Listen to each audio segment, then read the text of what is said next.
So I was supposed to say good afternoon, but it's good evening. Ladies and gentlemen of the press, today I address the UN Security Council on the grave situation in the Democratic Republic of the Congo for the second time in 48 hours.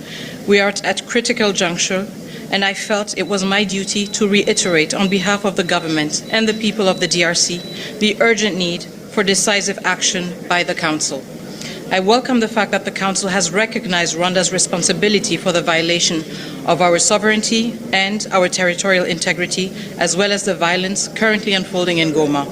However, words have not been enough to end the human suffering and the aggression and onslaught on Goma. It is now time for the Security Council to act. Millions have been displaced, thousands are trapped in the besieged city of Goma with restricted access to food, water, electricity, security. Countless lives have been lost. Enough is enough. Rwanda cannot be allowed to continue to act with impunity, and I therefore called on the Council to act in defense of the principles of multilateralism and international law. The DRC welcomes the decision by Germany, not a Council member, to cancel its planned meetings next month on development aid with Rwanda and to urge Rwanda and the M23 to withdraw their troops. This is an example of the kind of action that we are calling for the rest of the international community to take, whether they are Council members or not. The Security Council should take note. They cannot remain silent or inactive any longer. As I stated in the Security Council today, we demand 5 immediate actions, very actionable and very precise. Firstly, the unconditional withdrawal of Rwandan troops from sovereign Congolese territory. There is no path to sustainable, peaceful resolution without this crucial step.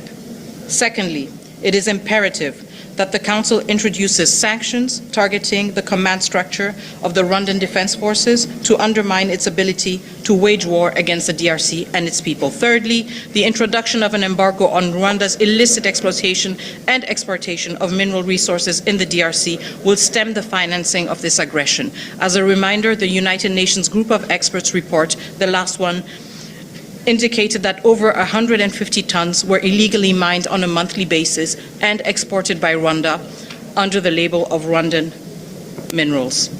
Thank you. Fourthly, we are calling for the suspension of Rwanda as a contributor of troops to UN peacekeeping missions.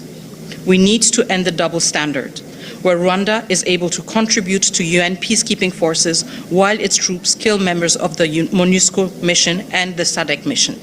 In less than 4 days, over 14 peacekeepers were killed, and this in absolute impunity. Finally, there must be total transparency in arms transfers to Rwanda in order to stem its ability to stoke further violence. This aggression is not only a threat to the DRC, but also to the entire region and the principles enshrined in the UN Charter. It is time for the United Nations Security Council to act decisively and send a clear message that Rwanda's aggression and impunity will not be tolerated. As I said to the Council, the rules of multilateralism apply to us all. There is no Rwandan exceptionalism. Thank you.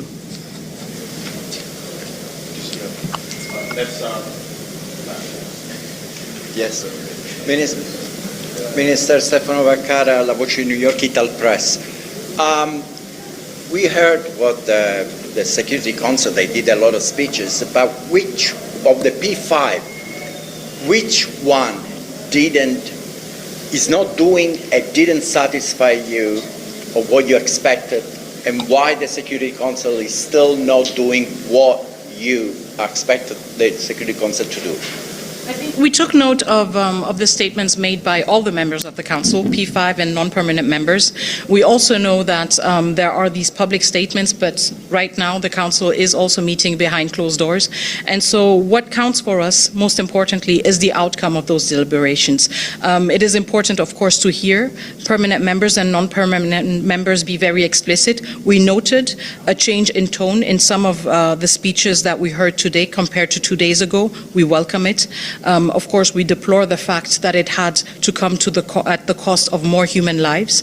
And what we are focusing on right now is the result of the deliberations of the Council. Just a quick follow-up is for the public that listen to you. Can you tell us what, for example, what member improved in the speech. Can you do some specific here? I don't have a full... Who is making things slowly? We should hurry up. Well, I think watching the deliberations once more should be indicative enough. I think the reports that we have from the ground, the very compelling brief that was given by the DSRHD, Vivian van der Perre, gave us a good impression of the realities everyone is facing. And so I would rather invite those with this very specific curiosity to themselves analyze what the different members of the council said. And I think this is also the important thing, the fact that everything is documented and history will be able to hold everyone accountable for their words or their silence. Thank you. Thank you very much, Foreign Minister. Lenka White from Russian RIA Novosti. If I can ask, please, have you tried to get in touch here or outside with the United States or Russia for additional help with the situation? Thank you. We have strong bilateral ties with nearly all members of the Security Council. When it comes to the permanent members, we have direct contacts and we have diplomatic representations in all of them. So I can reassure you that interactions have always happened, that we have always relayed our messages, and that we have always advocated for a strong stance of these countries that we all consider partners in the United Nations Security Council. So we engage with all stakeholders. Of course, we engage with the UN the permanent members of the Security Council with a more robust stance, because they do have a privileged position of being permanent members of the Council, and that comes with specific responsibilities. And we do engage robustly with them to remind them of that. And we do it with all of them. Thank you. During your stay here, right? Of course, we engage with everyone. Okay, Thank you. Let's make this way. Yeah. Go there, and we're going to come back. Thank you, merci monsieur. Madame la ministre, bonsoir, Karine Auton de Radio France Internationale. Bonsoir. Je rebondis sur la question de mon collègue italien, puisque vous avez bien souligné ces deux derniers conseils, comment le Conseil était gelé, qu'il était silencieux. Est-ce que, à votre avis, le Conseil est gelé parce qu'il attend que l'Union africaine se positionne plus clairement? Et vous, de votre côté, comment pensez-vous pouvoir convaincre les ambassadeurs A3+1 de mieux défendre le droit international sur le continent africain? Alors, il y a une relation évidemment de subsidiarité entre les organisations comme l'Union africaine et les Nations unies. Donc, nous tenons compte de cela, mais en même temps, quand nous venons parler au Conseil de sécurité, nous le faisons parce qu'il s'agit de paix et de sécurité internationale. Je l'ai dit pendant mon discours, nous sommes très clairs là-dessus. Il n'y a pas de solutions africaines qui ont pour résultat de rester inactifs, de rester passifs et de ne pas réagir quand des femmes, des enfants sont tués et sont martyrisés. Et donc notre message, il est le même au niveau de l'Union africaine et au niveau du Conseil de sécurité. Nous attendons des actions fermes qui sont aussi à la hauteur des ambitions que chacune de ces organisations se sont données et chacun de ses membres a la responsabilité de réaliser et de respecter. Avant de quitter New York, est-ce que vous allez revoir les ambassadeurs, les représentants des trois membres africains du Conseil, la Somalie, l'Algérie, le Sierra Leone et aussi le Guyana?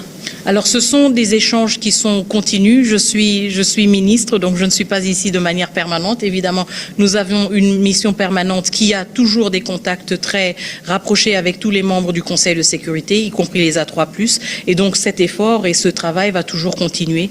Il n'est pas plus pressant ou plus tangible ou palpable quand je suis là. Il se fait toujours et il se fait avec abnégation et dédication justement dans l'effort de mobiliser plus de voix pour avoir des actions concrètes. Donc le travail va continuer.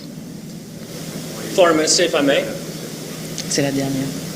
You've come with a long list, Sherwin Bryce, South African Broadcasting. You've come with a long list of demands in terms of action from this council, but you might be well aware that this council is notorious for inaction. So I wonder if you might not be better off finding solutions elsewhere. You know, there was a ministerial meeting which you participated in at the African Union, the Peace and Security Council today. Tomorrow the EAC will meet at heads of state, I understand. Is that perhaps not the best game in town, given the inaction this council is notorious for? So First of all, I don't think that I came with a long list. I think we could work on an even longer list. I came with 5 asks, very low-hanging fruits. So I think we were very reasonable and we were very constructive. I think if we wanted to obstruct and if we wanted to disrupt the work of the Council, we could have come with a different list. But we have come with a list built on the results of the last report of the group of experts, not reports issued by the Congolese government, but with a direct link with what the group of experts has identified: natural resources, violation of territorial integrity, violation of no attacks or of not attacking peacekeepers, also the illicit exploitation of natural resources, and the transparency in arms transfer. These are measures that the Security Council has used in many other occasions. We are from the DRC. We have been under a sanctions regime, so I know what I'm talking about. These are low-hanging fruits. It is not a long list. And we will not tire of holding every entity we are a member of accountable in terms of its responsibilities. Expectations of the EAC and the AU? We have expectations with all these organizations because each of these organizations has values and principles and must uphold them and hold its members accountable when they fail to do so. Okay, dernière, s'il vous plaît. Madame, dimanche, vous demandiez, entre autres, des sanctions ciblées à l'endroit de Kigali. Ce mardi, l'Allemagne a pris une décision conditionnant son aide au développement au retrait des troupes rwandaises et de l'M23 du territoire national. Considérez-vous cette action allemande comme un pas décisif pouvant inciter les autres capitales à agir de manière ferme contre le Rwanda? En tout cas, c'est une décision que nous saluons et que nous avons reçue avec satisfaction parce que justement, c'est une décision qui nous montre que des pays, membres ou non membres du Conseil de sécurité, peuvent prendre des actions très concrètes, peuvent prendre des actions en fonction de leurs relations et des outils dont ils disposent. Et nous espérons sincèrement que cette action courageuse va aussi motiver tous les pays membres de la communauté internationale, qu'ils soient au Conseil de sécurité, qu'ils soient au niveau de l'Union africaine ou dans d'autres organisations, à justement réfléchir sur ce qu'ils peuvent faire pour mettre fin à ce drame qui a duré bien trop longtemps.